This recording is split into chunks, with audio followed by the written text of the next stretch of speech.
তুমি অনেক দেরিতে হলেও বুঝবে আমি হারিয়ে যাওয়া মানে শুধু একজন মানুষকে হারানো নয়। তুমি হারিয়েছো সেই হৃদয়টাকে, যে নিঃস্বার্থভাবে তোমার পাশে ছিল, যে চোখে শুধু তোমাকেই দেখতো, যে মন তোমার প্রতিটা না বলা কোথাও বোঝার চেষ্টা করত। একদিন হঠাৎ খুব মনে পড়বে আমাদের সেই সব দিন যখন আমি ছিলাম। তখন হয়তো তোমার বুকের ভেতরে এক অদ্ভুত শূন্যতা বাজবে, কিন্তু আমি তখন থাকবো না। আমি চলে যাওয়ার পর তুমি ঠিকই টের পাবে এই স্বার্থপর দুনিয়ায় নিখুঁত ভালোবাসা আসলে কতটা দুর্লভ।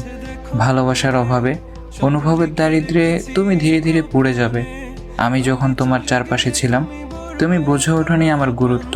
অথচ আমি হারিয়ে গেলে হয়তো একদিন বাতাসের হঠাৎ নিঃশ্বাসে, মেঘের বিষণ্ণতায়, নদীর একাকিত্বে বা পাহাড়ের নিস্তব্ধতায় তুমি আমাকে ঠিকই খুঁজে পাবে।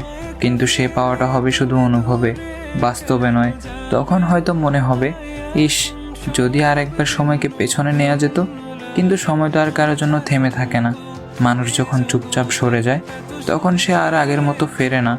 তুমি বুঝবে ঠিকই, খুঁজবেও ঠিকই, কিন্তু আমি আর